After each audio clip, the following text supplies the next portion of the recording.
दोहराती हूँ सुनो रक्त से लिखी हुई कुर्बानी, जब गोरा बादल ने लिखी स्वर्णिम ऐतिहासिक कहानी। आप सभी को मेरा नमस्कार। आज मैं इस वीडियो के माध्यम से भारत के सबसे वीर राजपूत सेनापति गोरा और बादल के इतिहास से अवगत कराऊंगी। मेवाड़ की पावन धरती ने कई महान एवं वीर पराक्रमी योद्धाओं को जन्म दिया है। गोरा एवं बादल उन्हीं वीर योद्धाओं में से एक थे।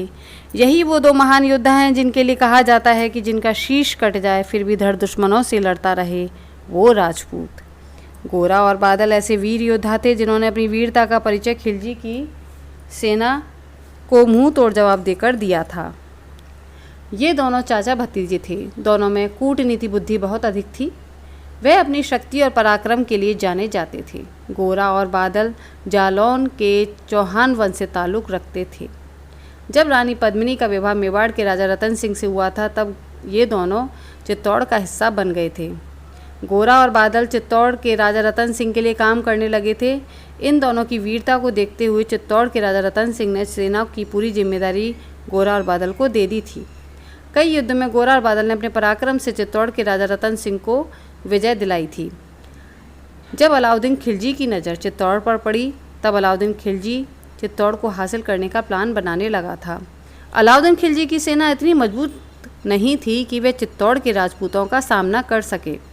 अलाउद्दीन खिलजी ने एक बार चित्तौड़ के राजा रतन सिंह को बात करने के लिए बुलवाया और धोखे से उनको बंदी बना लिया। जब अलाउद्दीन खिलजी ने चित्तौड़ के राजा रतन सिंह को बंदी बना लिया तब रानी पद्मिनी को ये सूचना भिजवा दी कि चित्तौड़ के राजा रतन सिंह को तब तक नहीं छोड़ा जाएगा जब तक रानी पद्मिनी यहाँ पर नहीं आएंगी। यह संदेशा पढ़ने के बाद रानी पद्मिनी ने बुद्धि से काम लिया और गोरा और बादल को बुलाकर अलाउद्दीन खिलजी को उसी के जाल में फंसाने का प्लान तैयार किया। रानी पद्मिनी ने यह सूचना भिजवाई कि वह वहाँ पर आने के लिए तैयार हैं। एक पालकी तैयार करवाई गई और उस पालकी में रानी पद्मिनी की जगह पर गोरा को बैठा दिया गया था। रानी की दासियों की जगह पर राजपूतों की सेना को भेजा गया था। वहाँ पर पहुँचने के बाद रानी पद्मिनी की डोली को वहाँ पर भिजवाया गया जहाँ पर रतन सिंह को बंदी बनाकर रखा गया था। जब रतन सिंह ने देखा कि इस डोली में गोरा है तब वे बहुत खुश हुए। गोरा ने राजा रतन सिंह को घोड़े पर बैठाकर अपने राज्य की ओर भिजवा दिया था। इसके बाद राजपूतों की सेना ने अलाउद्दीन खिलजी की सेना पर आक्रमण कर दिया था। अलाउद्दीन खिलजी यह देखकर हक्का बक्का रह गया था।